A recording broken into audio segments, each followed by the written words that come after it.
विश्व के सभी मेरे साथियों को राजरत्न अम्बेडकर की ओर से जय भीम, नमो बुद्धाय। आज बहुत ही दुख के साथ मैं ये वीडियो बना रहा हूं। आज सुबह ही मुझे मनीषा के मौसेरे भाई का फोन आया और उसने जो जानकारी दी है वो बहुत ही दिल दहलाने वाली जानकारी उन्होंने दी है।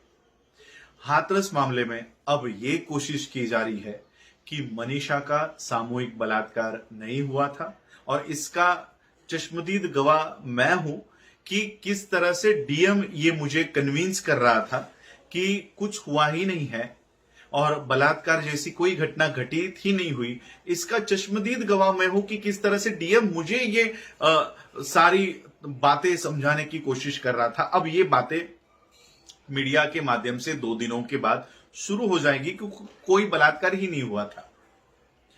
तो ये सारी जानकारी मुझे जो इनके भाई ने दी है, मैं वो ऑडियो थोड़ी देर में आपके लिए चलाता हूं कि क्या बात हुई है।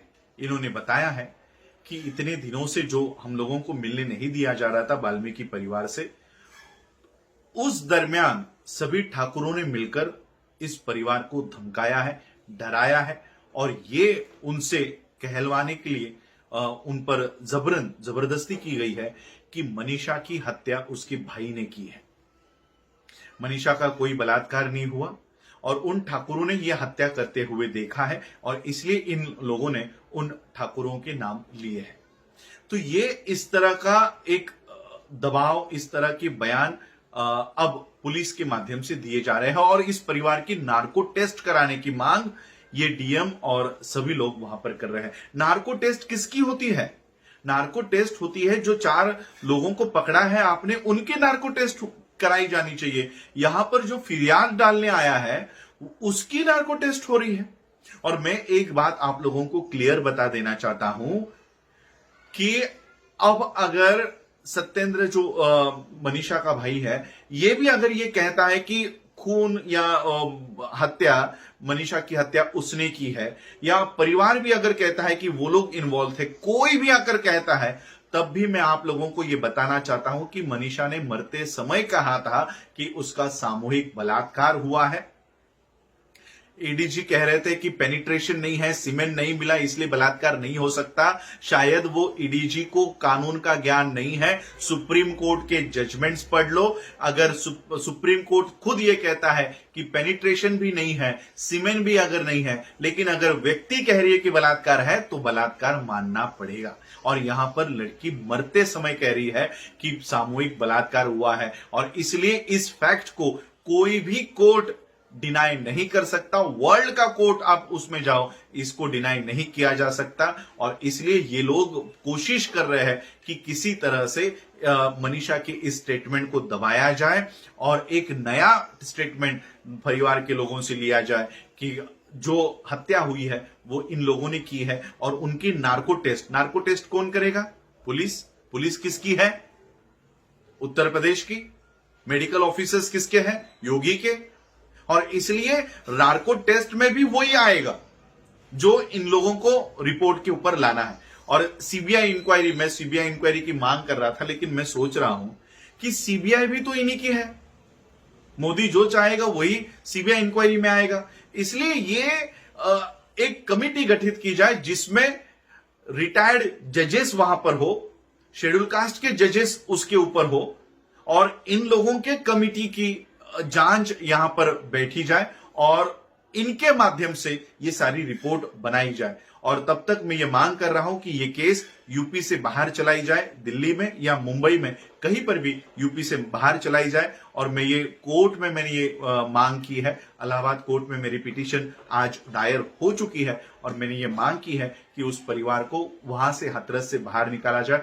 मैं आप लोगों के सामने जाहिर करता हूं, मैं मुंबई में अपना घर इस परिवार को देता हूं, मेरे घर में ये वहां रहे और इनका सारा जिम्मा हम उठाएंगे, लेकिन उनको हाथरस से बाहर निकाला जाए क्योंकि वहां पर ठाकुरों के परिवार इन लोगों को मार रहे, पीट रहे। जो ऑडियो आप अभी सुनोगे, ये यहां से पता चल जाएगा कि कितना दबाव वहां पर है। मीडिया तक अब बिक चुका है। मीडिया 2 दिन के बाद ये खबरें चलाना शुरू कर देगा कि पैसे के लालच में इस परिवार ने हत्या की है और पैसे के लालच में अब ये ड्रामा कर रहे हैं। तो ये सारा हम लोगों ने महाराष्ट्र में सोनई की जो हत्याकांड हुआ था उसमें देखा है कि किस तरह से बेटे को, मां को और पिता को मार डालने के बाद उनके ही भाई को फंसाया गया। उनके ही भाई को फंसाकर आज वो परिवार पूरा का पूरा जेल में है, अब भी जेल में। वो 5 साल के बाद आज 5 साल 10 साल हो गए होंगे उसको, 5 साल के बाद आज किसी को भी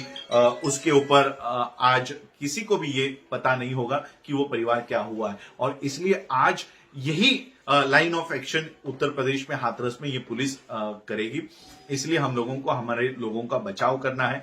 ये सिर्फ मनीषा को न्याय देने का संबंध और मामला नहीं है, ये हम सभी हमारे बच्चों को न्याय देने का, हमारे बहनों को न्याय देने का ये मामला है। और अगर हम इसमें चूक गए तो हम कभी भी अपने लोगों को, अपने समाज को, अनुसूचित जाति के लोगों को, एसटी को, आज ये हमारे साथ हो रहा है, कल मुसलमानों के साथ होगा, परसों सिखों के साथ होगा, रविदासियों के साथ होगा, वाल्मीकियों के साथ होगा, तब आप कहां जाओगे। और इसलिए मैं आप लोगों से ये विनती करना चाहता हूं कि ये सारा मामला हम लोगों को उत्तर प्रदेश के बाहर लेकर जाना है और वहां पर हमारे परिवार को न्याय देना है। आप जो ऑडियो में मेरा जो संभाषण हुआ है ये आप सुनिए कि कितनी बड़ी कॉन्स्पिरेसी यहाँ पर हुई है। की बेटी है। हेलो और हेलो जी जी सर। हाँ हाँ, आप हाथरस में हैं अभी? मैं अभी अपने गांव में हूँ, मेरे मूल गांव में। अच्छा, ओके। इजलास के पास में है, खिसौली में। हाँ तो सर वो मेरे मामा जी की बेटी है जिसके साथ में ये जो घटना हुई है। हाँ तो अभी सर इसमें क्या चल रहा है कि वहाँ पे बहुत सारे ठाकुर लोगों ने जो है मीटिंग की है कल या परसों में। हाँ तो वो लोग इस केस को एक नया ही मोड़ दे रहे हैं कि भाई ये जो लड़की है, लड़की के भाई ने इसको मारा है और ये जो है खेत पर काम करने के लिए गई थी। तो ये लड़का जो इससे मिलने गया और उसने देख लिया साथ में, तो लड़के ने ही इसके सिर, मतलब इसके भाई ने ही मार के इसको ये किया है घायल। जी जी, मुझे ये पता था। मुझे देखिए, ये सेम घटना सोनई में हमारे महाराष्ट्र में हुई थी। ऐसे ही लड़के को मार डाला और फिर माँ बाप और पूरे फैमिली को उसमें फंसाया। तो मुझे ये पता था कि इनका लाइन ऑफ एक्शन यही होगा, इसलिए गाँव को सील करके रखा हुआ है। जी सर। तो ये मुझे पता था, ये इसी तरह से करके फैमिली को फंसाएंगे, इसलिए हम किसी भी तरह से फैमिली को मिलना चाहते थे। मैं हाथरस के उनकी गांव के 2 किलोमीटर के अंदर वहां तक मुझे वहां पर उन्होंने रोक लिया। तो मुझे अंदर जाने नहीं दिया। मुझे वहां जाने नहीं दिया। देखिए, अभी मैं उसी सिलसिले में मैं काम कर रहा हूँ। मैं फैमिली को प्रोटेक्ट करने के लिए हम लोग पिटीशन दायर कर रहे हैं।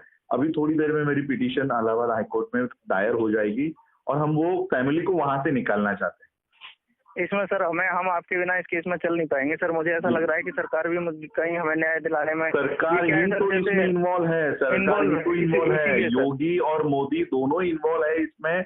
ये उन्हीं के कार्यकर्ताओं के बेटे हैं सभी लोग। जी जी सर। मैं सिर्फ देखिए, सत्येंद्र जी से मेरी सुबह तक बात चल रही थी। इवन हम आगरा क्रॉस करने के बाद उनसे बात हुई कि हम पहुंच गए हैं 10:30 बजे तक, 11 बजे तक आपके यहाँ आ रहे हैं। तो उन्होंने कहा कि आप आइए, लेकिन ये लोग गांव के अंदर किसी को आने नहीं दे रहे हैं। वही हमारा आखिरी कॉल हुआ। उसके बाद अभी तक मैं अभी सुबह भी उनको कॉल किया था। दोनों के पिताजी के भी और भाई सत्येंद्र के भी फोन बंद आ रहे हैं। तो अब हम कोर्ट से ऑर्डर ले रहे हैं।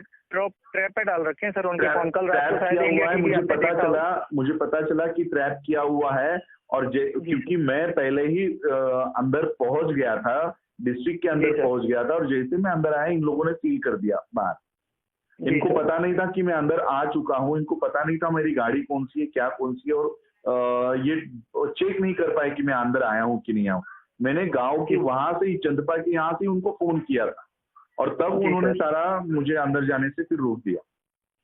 तो बहुत बड़ी कॉन्स्पिरेसी चल रही है। देखा था ये। जी सर, कुछ ना कुछ तो इसमें चल रहा है। आप बिल्कुल वहां से ही आए हो, बॉर्डर से, जहाँ से गांव के लिए रास्ता है, वो तो हमने सब लाइव देखा है सर। और आपका वो वीडियो जिसमें आपने बोला है कि मैं केस को मुंबई लेके आऊँ, मैं अभी एक्चुअली लैपटॉप के ऊपर मैं रीट पिटीशन ही पढ़ रहा हूँ। वो ये फाइनल करके मुझे 11 बजे तक आज डालनी चाहिए थी। मैं अभी यही फाइनल करके वहां पर इलाहाबाद में सारे हमें वकील खड़े हैं और हम लोग उनसे ये ले रहे हैं, कोर्ट से ऑर्डर ले रहे हैं कि वो फैमिली को वहां से बाहर निकाला जाए। अभी उनकी नार्को टेस्ट करवाने का कोशिश कर रहे हैं गवर्नमेंट, पुलिस। जी जी सर, हाँ। जबकि कल से उन्होंने डीएम योगी जी ने उनमें लिख के भेजा है कि नार्को टेस्ट हत्यारों की होती है, यहाँ पर जी सर। पीड़ितों के परिवार की कराई जा रही है। जी सर, बोलिए। क्योंकि सर वो लोग ये प्लानिंग उन्होंने ये रच दिया ना कि ये पीड़ित परिवार ने खुद मारा है पैसे के लिए और खुद ही ये सब ऐसा करवा रहे हैं। देखो, पुलिस भी वही है, डॉक्टर्स भी वही है, नार्को टेस्ट करवाने वाले भी वही है। तो नार्को जी टेस्ट सर। करवाने वाले डॉक्टर्स क्या कहेंगे कि इन्होंने कबूल किया है कि मनीषा की हत्या इन्होंने की है, भाई ने की है, ये नार्को जी टेस्ट में सर। सिद्ध हो जाएगा। जी सर। एक तरफ तुमने मनीषा की बॉडी को जला दिया, यानी वहां से हम लोग अपने बेगुनाही की सबूत नहीं ले सकते, और नहीं दूसरी ले तरफ सकते। तुम लोग नार्को टेस्ट करके फैमिली को अटकाने की कोशिश कर रहे हो। तो ये बहुत बड़ी कॉन्स्पिरेसी, मुझे पता है कि इसी लाइन ऑफ एक्शन पे ये काम होने वाला है। ये ऑलरेडी महाराष्ट्र में हो चुका है। आज भी वो फैमिली जेल में है जिनके बेटे को मारा गया था। बाप रे। वो सोनाई हत्याकांड ऐसा था कि जो बोरवेल के लिए खड्डा ये करते हैं, उसमें वो लड़के के पैर काट के, एक्सो ब्लेड जो होता है ना, कटर बड़ा वाला पेड़ काटने वाला, उससे उसके पैर काटा गया, हाथ काटा गया, सर काटा गया, और वो बोरवेल में छुपाने की कोशिश की गई।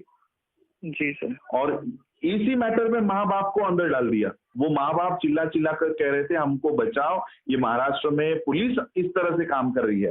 तो महाराष्ट्र की पुलिस हो, यूपी की पुलिस हो, ये इसी तरह से काम करते हैं कि महाराष्ट्र जो आपके यहाँ ठाकुर है वो हमारे यहाँ पर मराठा वही काम करते हैं गाँव में। जी सर। तो एक ही लाइन ऑफ एक्शन इनकी है, और इसलिए हमको उस फैमिली को उस गांव से बाहर निकालना है। मैं 2 दिन में वापस हाथरस में आ रहा हूँ, वहां पर वापस अभी आज शाम को या कल सुबह मैं हाथरस के लिए निकलूंगा, दिल्ली के लिए निकलूंगा, और फिर वहां पर आ रहा हूँ, और उस फैमिली को मैं वहां से निकालना चाहता हूँ। मेरे को देखिए, सत्येंद्र जी से मेरी बात हो रही थी, मुझे पता नहीं वो कितना कोऑपरेट करेंगे। मैं उन्हें मुंबई में अपने घर पर रखूंगा, यहाँ पर मेरे यहाँ पर रहो, 100% कोऑपरेट करेंगे सर हम आप लोगों को, क्योंकि वही बड़ा हमारा कोई हितैषी ही नहीं हो सकता सर, इस बात का तो पूरा समाज जानता है। नहीं देखो, क्योंकि क्या है, ये मामला सिर्फ अभी मनीषा तक सीमित नहीं है। ये उदाहरण देना चाहते हैं कि हम मनीषा के साथ ऐसा कर सकते हैं, हमारा एक बच्चे का बाल भी बांका नहीं हो सकता। अगर ये ट्रेंड फिट हो गया ना देश में, सभी स्टेट में ये होगा, सभी डिस्ट्रिक्ट में होगा, पूरे भारत में ये होगा, और वो कहीं पर भी आप आवाज नहीं उठा पाओगे, क्योंकि प्रोफेशनल इनके हाथों में है। मेडिकल प्रोफेशनल, डॉक्टर चाहे वो रिपोर्ट बना के दे देगा। ये वही हुआ है सर। आप बताइए, आप तो सब जानते ही हैं, क्या बताने की जरूरत है। 14 दिन बाद इस लड़की का 10 दिन बाद में सैंपल लिया गया है। जी। वो रिपोर्ट कैसे पॉजिटिव आ सकती थी? जी। तो ये सब कुछ सर हो रहा है, उसी हिसाब से हो रहा है जिस तरीके से वो इसे लीड करना चाह रहे हैं। मैं कोर्ट ऑर्डर लाकर मैं वहां पर गांव में पहुंच रहा हूं, और फिर फैमिली को कोर्ट से फिर मैं उनकी, अगर वो मुझे सहमति दे दे, हाँ कि हम आपके साथ आने के लिए तैयार है, तो मैं उन सबको मुंबई लेके आऊंगा। बिल्कुल रेडी है सर वो, और मुझ में कोई खास फर्क नहीं है। ओके। क्योंकि वो हमारा सगाई परिवार है। ओके। आपकी बात हो रही है उनसे किसी माध्यम से? बिल्कुल हो रही है सर। फोन वगैरह, क्योंकि दोनों के फोन नंबर तो बंद आ रहे हैं। हाँ, उनके बंद आ रहा है, लेकिन कुछ रिलेटिव्स हैं, मेरी सिस्टर है वहाँ पे। ओके। पापा जी मम्मी जी मेरे वहीं पे हैं घर पे ही। उन्हें कहो वो लोग अकेले नहीं हैं, हम सभी लोग, देश में सभी लोग उनके साथ हैं। क्योंकि अब मनीषा वाल्मीकि का परिवार नहीं है, वो पूरे शेड्यूल कास्ट का परिवार है। अगर हम उनको बचा नहीं पाए तो कल हम अपने घर को भी नहीं बचा पाएंगे। मैं मेरी बेटी को नहीं बचा पाऊंगा। मेरे बेटी के घर में घुसकर अगर बलात्कार कर दिया, पुलिस बोलेगी बलात्कार हुआ ही नहीं, डॉक्टर बोलेंगे रिपोर्ट में तो कुछ है ही नहीं, आपने आपके बेटी को मार डाला। ये सभी शेड्यूल कास्ट के लोगों के ऊपर ये प्रसंग आने वाला है। इसलिए हमको ये करो या मरो की लड़ाई है, ये मेरे घर का मामला है। जी सर। जी। तो आप साथ में आए हैं तो सर बहुत हिम्मत आई है, नहीं तो ऐसा लग रहा था कि पता नहीं क्या होने वाला है, कहीं हमारी जेल नहीं, घर वालों की जेल ना करवा देंगे, जिस तरीके का माहौल तैयार है। जी। और इवन मेरी बात भारत से बाहर भी चल रही है। अभी मैंने ये सारे पेपर्स भेजे हैं, ऑस्ट्रेलिया के लोग वहां कर प्राइम मिनिस्टर को, प्रेसिडेंट को ये सारा निवेदन दे रहे हैं, यूएस के लोग दे रहे हैं, यूके के लोग दे रहे हैं। अगर भारत से हमारी आवाज नहीं उठ रही तो इंटरनेशनल ह्यूमन राइट्स कमीशन तक मैंने ये पेपर्स भेज दिए, जो भी मैंने एफआईआर की कॉपी लाई है, मेडिकल रिपोर्ट लाया है, कि एक बच्ची रीढ़ की हड्डी टूटने से और सांस न लेने की वजह से मर जाती है, उसको डॉक्टर और ये लोग कह रहे हैं कि कहीं खरोच ही नहीं है। अब वो डॉक्टर क्या कह रहा था कि मैंने एक रिपोर्ट ऑडियो सुना है कि कोरोना, अगर समझो कोरोना हो जाता तो आपकी बेटी की बॉडी तो मिलती ही नहीं, तो ऐसा समझो कि हाँ। बॉडी मिली ही नहीं, ऐसा बोल रहा है वो डीएम। ऐसे बोल रहा था सर। तो ये बहुत ये कॉन्स्पिरेसी चल रही है। सर, मैंने आपका नंबर सेव किया हुआ है, मुझे आप बताइए, मैं 2 दिन में वहां पर वापस जा रहा हूँ। नहीं सर, आप आइए, मैं अभी यहाँ पर ही हूँ, मैं 7 तारीख तक छुट्टी में बढ़ा भी लूंगा, ऐसा कुछ नहीं है। ओके, आप वहीं पर हैं, हाथरस में हैं? मैं क्लास में हूँ सर, अभी गाँव में ओके। अपने घर पे हूँ। अपने घर पे? ओके ओके पापा मम्मी मेरी सिस्टर सब लोग मामा जी के पास हैं। ओके, वहां पर है, मामा जी के पास है। तो जी। आपके ठीक है, बात अगर उनको सिर्फ इतना ही कहे कि हम उनको वहां से निकालने की कोशिश कर रहे हैं, गांव से निकालने की कोशिश कर रहे हैं, और हम उनको कहीं सेफ जगह पर रखेंगे, पूरा समाज उनके पीछे है। जी सर, ये जो मीडिया सर इतना सारा घर पे गया हुआ है, सब लोगों के स्टेटमेंट रिकॉर्ड कर रहे हैं, कोई कुछ बोलता है, अब इनको समझ तो है नहीं सर, ये अनजाने में अपने दुखों में कुछ भी बोलते रहते हैं। तो मीडिया को किसी तरीके से मीडिया इस काम के लिए छोड़ा गया है। मेरे सामने वो बातें हो रही थी, वो त्रिपाठी को लेकर वो डीएम कन्विंस कर रहा था कि अभी देखो 2 दिन से अभी ये सारा मामला चेंज हो जाएगा, जो देश मनीषा के लिए खड़ा है ना, कल को वो मनीषा का नाम लेना बंद कर देगा। इस तरह से इन लोगों ने कॉन्स्पिरेसी की हुई है कि मनीषा की हत्या मनीषा के भाई ने की है और फैमिली इन्वॉल्व है, ये और रेप कहीं हुआ ही नहीं है, ऐसा ये लोग दिखाएंगे। ये मीडिया को धीरे धीरे मीडिया अपना बोलना चेंज करेगा। जो मीडिया को छोड़ा नहीं जा रहा था, आज अचानक क्यों छोड़ा जा रहा है मीडिया को, वो अब पूरे एंगल को डाइवर्ट कर देगा। जी सर, ये इस तरह से काम वहां पर हो रहा है। इसके पीछे जी, तो हम लोग इसको देख चुके हैं महाराष्ट्र में, हम लोग इस सोनाई हत्याकांड से हम लोगों ने सबक ले लिया है। जी सर, तो इसलिए हमको पता है ये क्या आज सोनाई हत्याकांड के लिए कोई रास्तों के ऊपर नहीं आता। क्यों? हाँ। क्योंकि वो मीडिया ने बता दिया कि माँ बाप ने ही हत्या की। बताइए। तो यही मामला हाथरस में होगा। कल मीडिया आपके साथ आज जो जंतर मंतर पे दिल्ली में और सर्विस स्टेट्स में हो रहा है ना, सब लोग छोड़ देंगे, छोड़ो ये अंदर इनका आपस का मामला था। अरे लड़की का डेथ सेंटेंस है, डेथ स्टेटमेंट है कि उसके साथ सामूहिक बलात्कार हुआ है। अब कितना भी आप कुछ भी नार्को टेस्ट करवा लो, नार्को टेस्ट में भी अगर माँ बाप ने कुछ इन्होंने बताया ना कि माँ बाप ने नार्को टेस्ट में ऐसा बताया, तो भी वो माना नहीं जाएगा, क्योंकि पूरे वर्ल्ड में कोई भी मरते समय झूठ नहीं बोलता, ऐसे जजमेंट्स हैं और उसी को फाइनल माना जाता है। जी सर। जी, तो मैं अभी वही पिटीशन फाइनल कर रहा हूँ, मुझे वो ड्राफ्ट फाइल करनी है। मैं आपसे शाम को या आप जब भी फ्री हो शाम को तो मुझे कॉल कीजिए। हम लोग पूरे टीम आपके साथ है, वहां पर है, और मैं वहां पर अभी तो जब तक कोर्ट ऑर्डर मेरे हाथ में नहीं आती तब तक हम वहां पर गांव के अंदर हम लोग जाएंगे, उनके घर तक जाएंगे। जी सर, आप आइए सर, मैं यहीं पे रहूंगा, आप आइए, बिल्कुल टच में रहेंगे, मैं सतेंद्र के साथ ही रहूंगा, आपको कोई भी रुकावट नहीं आएगी। ओके ओके ओके, हाँ जी सर, ओके सर।